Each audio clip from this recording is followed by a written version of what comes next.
She had planned that What night for is the months. meaning of The this? small, elegant hall, the candles, the song that always made her laugh.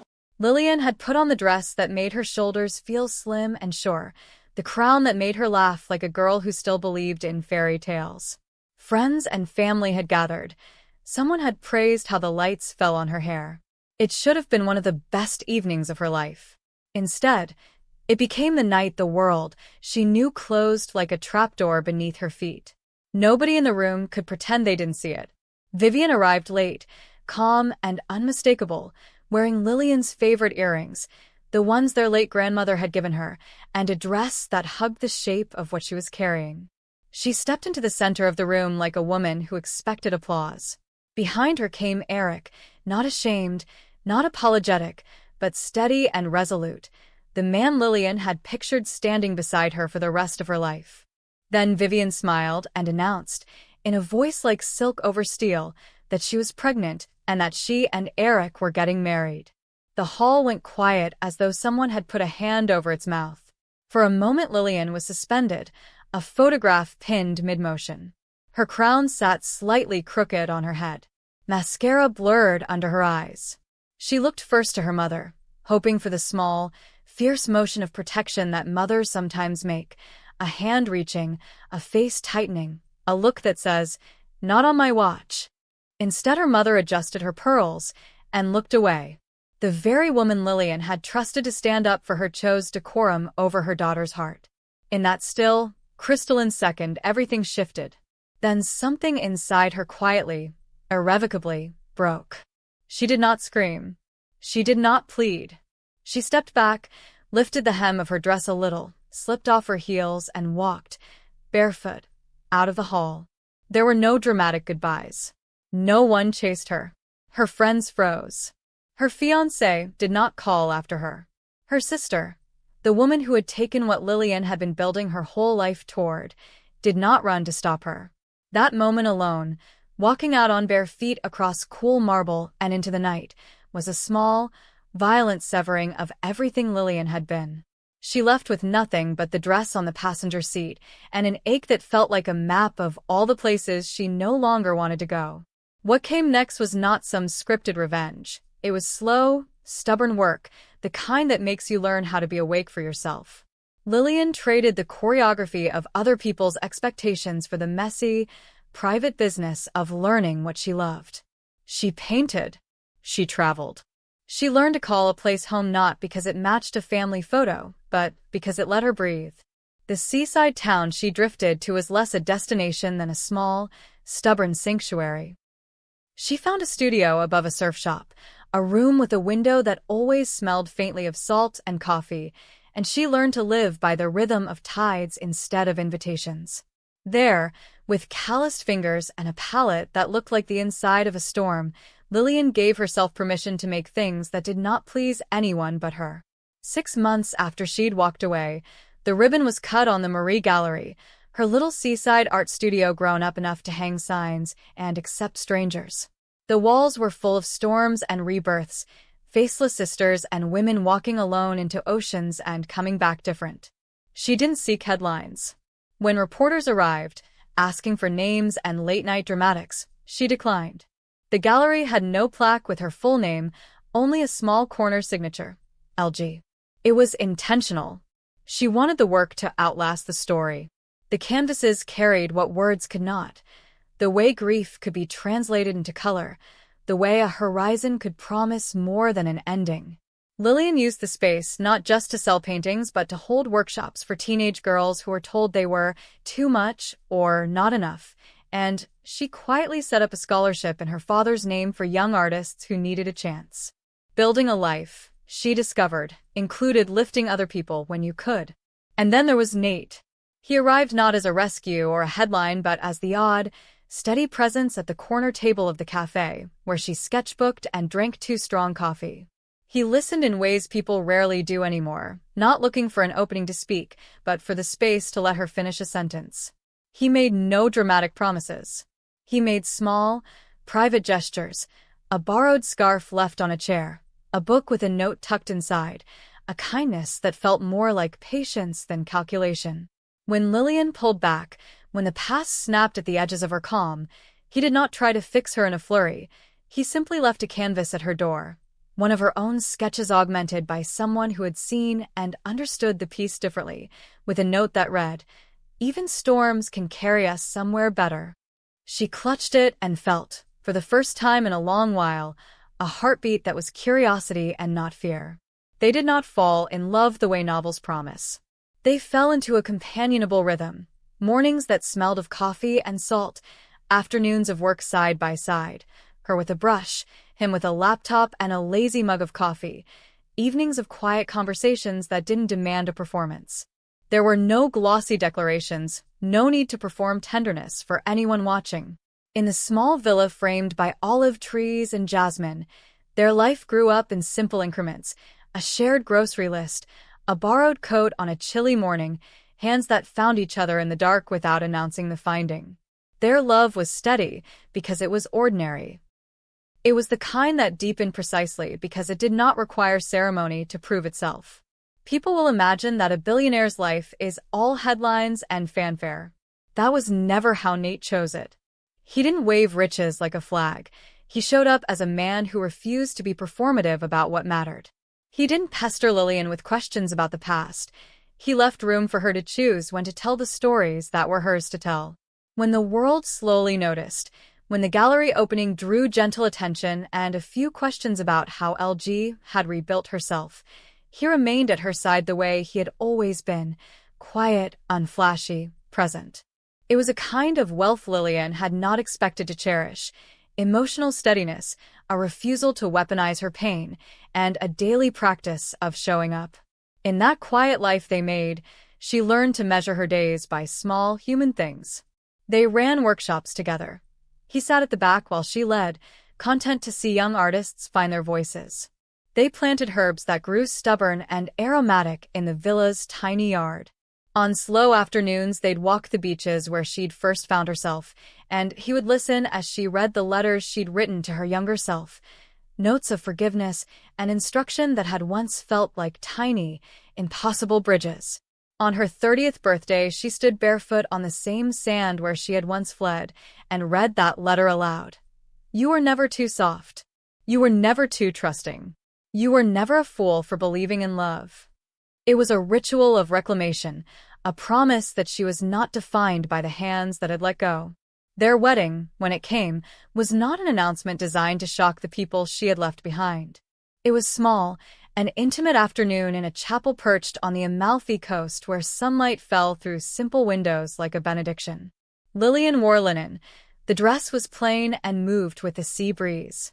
She walked barefoot to the altar, a crown of baby's breath and olive leaves tucked into her hair, and there, in a place where tourists rarely came and cameras were irrelevant, she made a vow that felt like a promise more to herself than to anyone else, to continue choosing life on her own terms. Nate stood at the far end of the chapel in a charcoal suit, watching her like someone who has learned how to guard something delicate. There were no excesses, only the precise, gentle presence of two people who had found what they needed in the steady company of each other. She found the envelope on a rainy Tuesday, heavy cream, embossed edges, the kind of stationery people used when they wanted a moment to feel important. At first, she almost set it aside, because the name on the front made her chest drop like a stone. Vivian Belmont.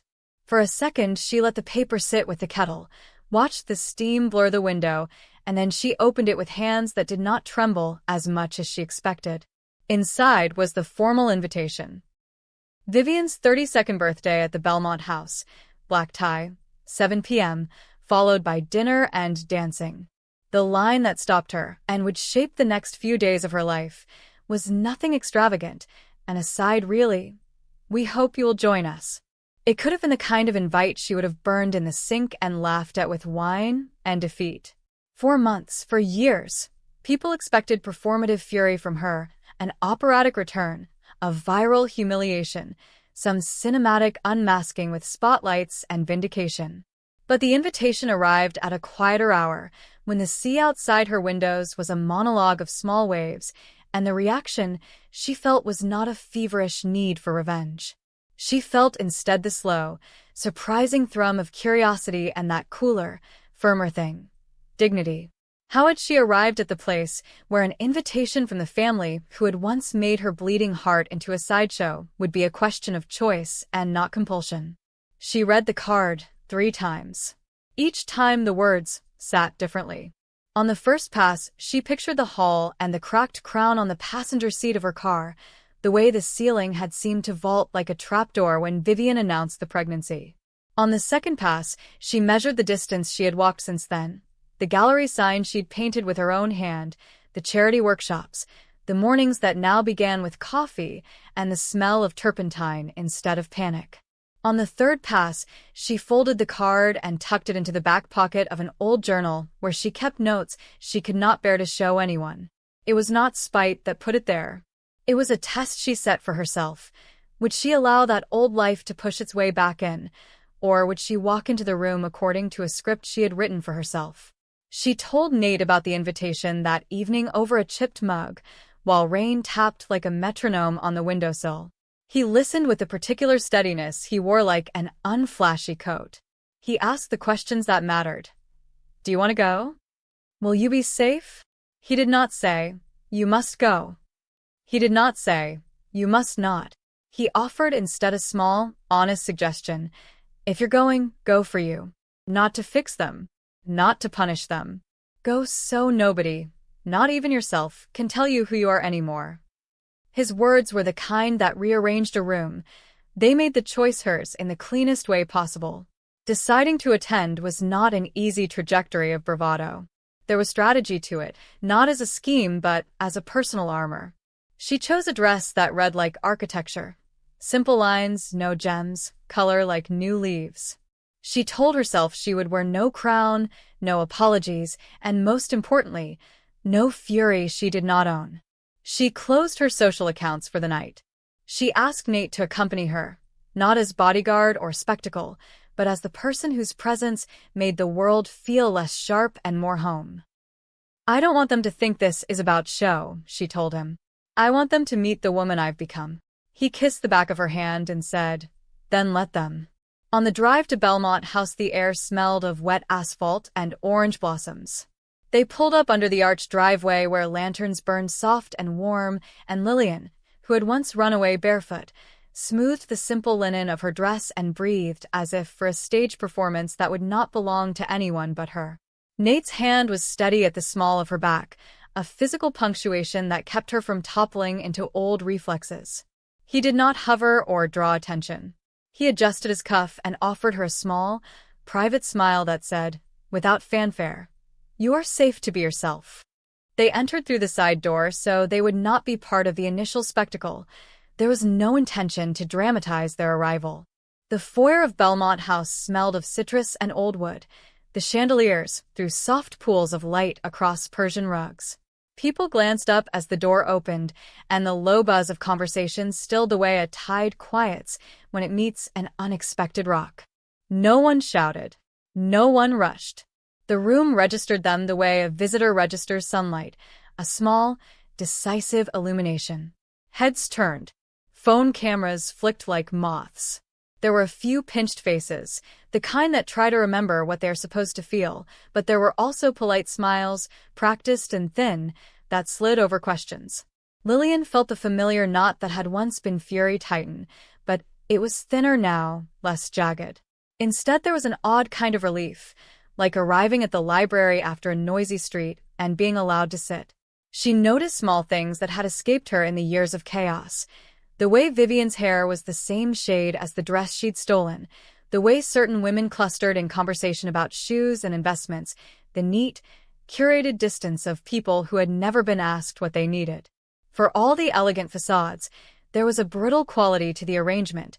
It suggested a life that had not learned the humility of having its heart broken. Nate stayed a measure behind her, not to shelter her from sight but to temper the room's intensity. His presence simplified the noise. When someone offered a handshake and the rehearsal of generic condolences, Lillian returned a practiced smile and listened. She greeted people with the same economy of motion she used in the studio when she chose colors, deliberate, modest, precise. When an old acquaintance murmured, "We all wondered where you went," she said without apology, I'm right where I needed to be." Her voice surprised her. It had the quiet of someone who had rehearsed the hardest lines in private and found they fit. At one point, Vivian drifted across the room in a cloud of perfume and congratulations, a figure surrounded by a small orbit of approval. Lillian watched, not from the point of a plan, but from place of observation, like an artist studying a painting she had finished months ago. There was no clenched fist, no scene. The reunion was a study in restraint, both women present, both choosing the performance they would make of it. The clarity of choice, that Lillian's presence was not a request for permission but an offering of a revised self, changed the emotional geography of the room. Inside, as hors d'oeuvres circulated and violins played polite turns, Lillian felt something settle under her ribs. Not triumph, but completion. She had come in answer to an invitation that might once have demanded retribution. Instead, she used it to show that life moves forward. With Nate at her side, neither a banner nor a chain, she found the simple power of arriving as someone no longer defined by how she had been hurt. In that space, without raising a voice, she was visible in the way that matters most: steady, chosen, and unbound.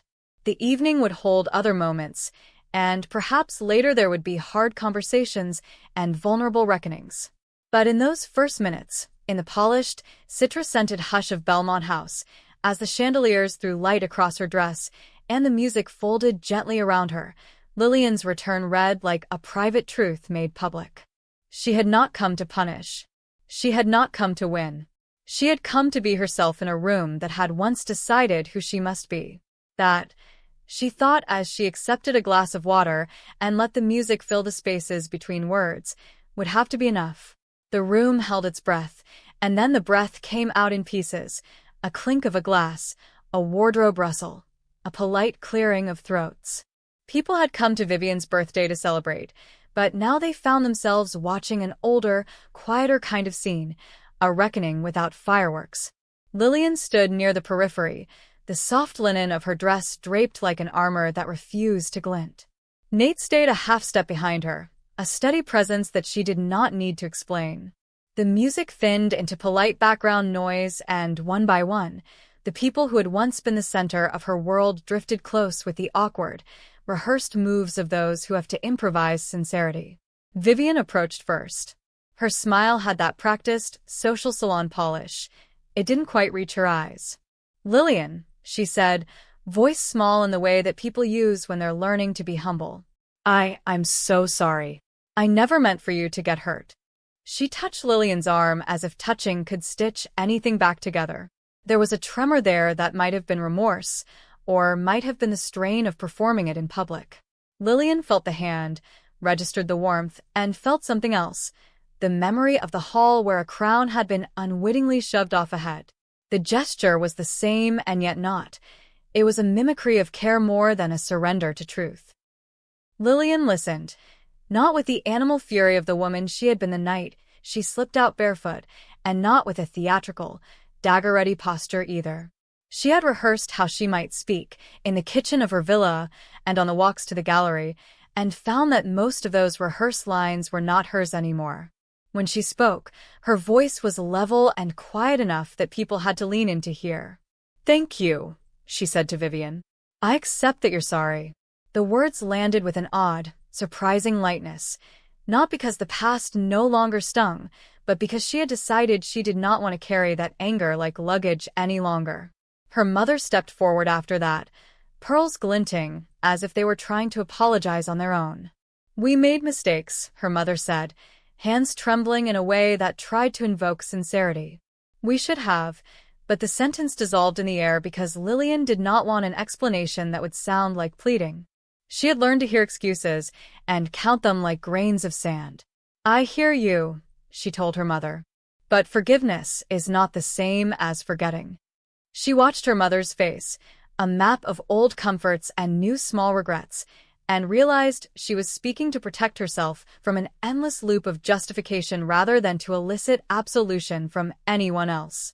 Apologies arrived from others, acquaintances who had watched the drama from the wings, Eric, who managed a look of shame that no publicity could smudge away, Even distant relatives whose voices had once been loud in her life and were now thin as paper. Each apology carried a different weight. Some felt like ornaments, pretty and light, meant to hang well in company conversation. A few carried the heavier, dampened truth of someone who had truly weighed their actions. Lillian folded them all into a quiet place inside her chest. She told herself she could accept the words without letting them alter the map she had redrawn for herself. Then there was the moment everyone had secretly expected, the cinematic confrontation some imagined, the dramatic tearing of vows and smacking of hand mirrors in broad daylight. It never came. Lillian did not seize it. E microfone. She did not call out contracts of betrayal in the center of the room. Instead, she took a breath and said something that surprised even herself with its simplicity. I forgive you for myself. There it was, 3 words that were not a pardon so much as an unhooking. She meant it in a precise way. Forgiveness was not forgetfulness. It was not an approval or a restoration of trust. It was an act she did to stop an old wound from deciding her every day. That clarification mattered. She forgave them to unclench her own hands, not to reopen the door to those who had once walked out through it. She followed that with boundaries. The room went very quiet again, as if the chandeliers themselves were leaning in. But, she said, and this time her voice found an edge that would not cut but would hold shape. For my peace, I will not be part of the little rituals that pretend everything is the same. No birthday cards, no brunches. I am choosing a different way to be loved, one that isn't wrapped in old hurts. It was not dramatic rhetoric, it was a practical decree. Guests exchanged looks, some bewildered, some quietly approving. Cutting ties is not always explosive. Often it is as simple and as stinging as refusing the next cup of tea. There were murmurs, some sharp and some sympathetic. Vivian's face lost a little of its curated calm. Is that final? She asked, the words small and raw, as if the idea that anyone would choose themselves over a family script was a revelation. Lillian nodded. It is, she said. I want you to have your life. I want mine. I will not be available for the rituals that make me feel smaller. The distinction was subtle and yet clear. She was not banishing them from the story entirely. She was simply removing herself from the parts that tasted like old wounds and shame. You could feel something change in the room, a rearrangement of gravity. For some, Lillian's stance looked like withdrawal. For others, it looked like grace. Nate, who had listened quietly, put a hand over hers in a gesture that was not ownership, but solidarity. He did not speak for her. He simply offered the support that underlined the choice she had announced. She felt anchored, as if the boundary had become a kind of coastline where the ocean of her life could meet the land and not flood it. The rest of the night moved like a careful film. Conversations resumed with a slightly different tone. Chairs shifted, laughter resumed, but with pockets of reflection. People adapted to the new topography. Guests who had been curious about scandal now found themselves paging through small talk like reading an unfamiliar book. Lillian stepped away to the periphery once more, and for the first time that evening, it felt like a quiet victory rather than a retreat. She had come with no intention to castigate. She had come to show herself whole and to offer a form of closure that would not need an encore. Before they left, a neighbor, someone with years of polite acquaintance rather than deep complicity, took Lillian by the elbow and said softly, "You were brave tonight." The word landed more like a recognition than a compliment.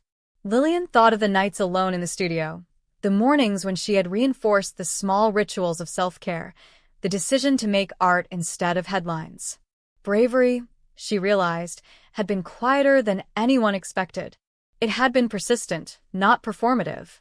They walked out under a sky that was no longer heavy, but was not exactly light either, an honest twilight. Lillian's steps were measured. She and Nate moved through the valet with small, private routines, a shared glance, a hand-finding. She felt something inside her that had been waiting like a patient animal to be let out of a cage, a sense of completion, not the hollow kind that comes from revenge, but the full kind that arrives when a story finds its natural end. She had forgiven, to relieve herself, and she had removed what no longer served her. She had chosen limits that would protect the fragile, growing place inside her that loved without being ruined by being loved. In the car, Nate slid his hand into hers and squeezed, not to demand anything, but to say, without words, that her choice had been sound. Lillian looked at him and felt a bubble of elation that had nothing to do with spectacle. It felt private, like a small bell rung underwater, resonant and clear. She leaned back and let the city lights pass. Outside the window, the house that had once been the scene of her deepest hurt receded into the distance. Inside, something whole and unshakable had been built, a place that would not be demolished by someone else's indifference. She had left the party forgiven, firm, and finally free.